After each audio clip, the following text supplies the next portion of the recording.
खबर में इजरायल और लेबनान के बीच एक ड्रोन हमले की घटना का विश्लेषण किया जा सकता है।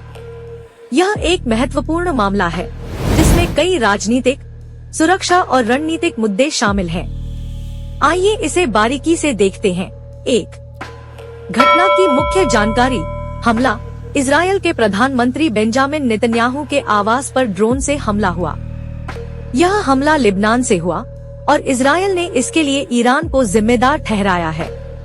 ड्रोन की संख्या 3 ड्रोन लॉन्च किए गए थे, जिनमें से 2 को इजरायल डिफेंस फोर्सेज (IDF) ने मार गिराया, जबकि एक ड्रोन ने नेतन्याहू के आवास के पास एक इमारत को टक्कर मारी। कोई हताहत नहीं। इस हमले में कोई जनहानि नहीं हुई, लेकिन यह इजरायल के सुरक्षा ढांचे में एक बड़ी चूक को उजागर करता है। 2. इजरायल की प्रतिक्रिया। इजरायल ने ईरान को इस हमले के लिए जिम्मेदार ठहराया है, यह कहते हुए कि हिजबुल्लाह ने यह ड्रोन हमला किया। हिजबुल्लाह ईरान समर्थित शिया मिलिशिया है जो लेबनान में सक्रिय है और इजरायल के साथ उसकी लंबे समय से दुश्मनी है। इजरायल के सैन्य और सुरक्षा बलों ने हमले को रोकने की कोशिश की, लेकिन एक ड्रोन ने एयर डिफेंस सिस्टम को भेदकर इमारत को टक्कर मारी। 3. सुरक्षा में खामियां। इस हमले ने इजरायल के सुरक्षा ढांचे में खामियों को उजागर किया है। इजरायली सुरक्षा प्रणाली आमतौर पर किसी भी खतरे की चेतावनी देती है, लेकिन इस बार सायरन नहीं बजे और ड्रोन हमले का सही समय पर पता नहीं चल सका।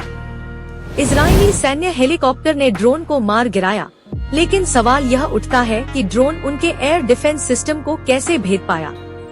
4. राजनीतिक संदर्भ। यह हमला ऐसे समय में हुआ है जब इजरायल और हिजबुल्लाह के बीच तनाव चरम पर है।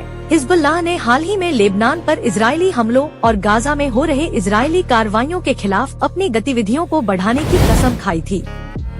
इस घटना के बाद इजरायल और लेबनान के बीच तनाव और बढ़ सकता है। 5. ईरान और इजरायल के बीच संबंध। इस हमले के पीछे ईरान को दोषी ठहराना इजरायल की ईरान के साथ पुरानी दुश्मनी का हिस्सा है। इजरायल और ईरान के बीच कई सालों से तनाव चल रहा है, जिसमें सीरिया, गाजा और लेबनान के हिजबुल्लाह का मुद्दा प्रमुख है। ईरान का फिलहाल इस आरोप पर कोई आधिकारिक बयान नहीं आया है। 6. निष्कर्ष। इजरायल की ओर से इस हमले को एक बड़ा सुरक्षा उल्लंघन माना जा रहा है, लेकिन साथ ही कोई बड़ा नुकसान नहीं हुआ। इजरायल की सरकार और सेना अब इस घटना के पीछे के कारणों की जांच कर रही है और सुरक्षा व्यवस्था को और मजबूत करने के उपाय कर रही है। अंतर्राष्ट्रीय स्तर पर यह हमला नई चर्चा को जन्म दे सकता है, खासकर इजरायल, ईरान और लेबनान के बीच संबंधों पर। इस घटना का विश्लेषण यह बताता है कि इजरायल की सुरक्षा प्रणाली को अधिक चुस्त और प्रभावी बनाने की जरूरत है, क्योंकि यह ड्रोन हमले उनकी रक्षा तंत्र में कमी का संकेत देते हैं।